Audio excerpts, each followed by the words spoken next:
Who would have thought that the magnificent two-story modern villa at the foot of the mountain was built by a single mother? She used her own strength to lay every brick and tile over 300 days and nights. Her name is Xiao Li.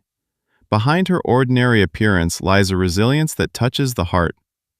The birth of this house was simply to fulfill a mother's deepest wish. The motivation. Xiao Li's old house was full of cracks. Every time a typhoon passed, the entire building would creak as if it might collapse at any moment.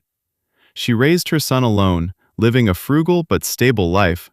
However, a phone call from afar ignited her determination. Her son, working in the city, said timidly, "Mom, I want to bring my girlfriend home to visit." At that moment, Xiao Li's heart sank. She looked at her broken home and imagined the embarrassment her son would feel. A mother's dignity and deep love turned into an unshakable belief. She must give her son a decent home. The struggle. As a single mother with very little savings, she couldn't afford a construction team. When the news spread that she was building a villa alone, the villagers mocked her. They said, "A woman can barely lift a brick, and she wants to build a villa? She won't even finish the foundation." These words were painful, but they only strengthened her resolve. She picked up the old iron shovel left by her late husband. She had worked on construction sites for years and knew a bit about mixing cement and laying bricks. However, building a two-story villa was a challenge she had never faced.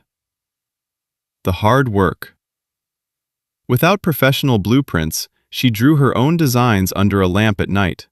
Without helpers, she carried all the heavy loads herself. In the scorching summer, under 40 degrees Celsius heat, she moved materials until her skin peeled off from sunburn. In the freezing winter, her hands were so cracked from the cold that blood mixed with the cement, but she never stopped. Every detail of the villa shows her care. The living room windows face south to let in the warm winter sun. The kitchen counter was adjusted to her own height, so her future daughter-in-law wouldn't have to bend over and get tired while cooking. A corner of the yard was reserved for a pomegranate tree, her son's favorite. The conclusion. When the last tile was laid and the windows were installed, her 300-day journey was complete. The villa stood beautifully at the foot of the mountain. When her son arrived with his girlfriend, they were stunned. The girl asked, "Did you really build this yourself?" Her son, with tears in his eyes, asked, "Mom, how much did you suffer to do this?" Xiao Li simply smiled and pointed to her worn-out tools, saying, "I built it myself. It's nothing to be ashamed of. From now on, this is our home." Those who once doubted her now looked on with silent respect. An old craftsman with decades of experience inspected the house and said, "This craftsmanship is more exquisite than what many masters can do." A mother's love is not just words. It can build a mountain and support a child's entire life.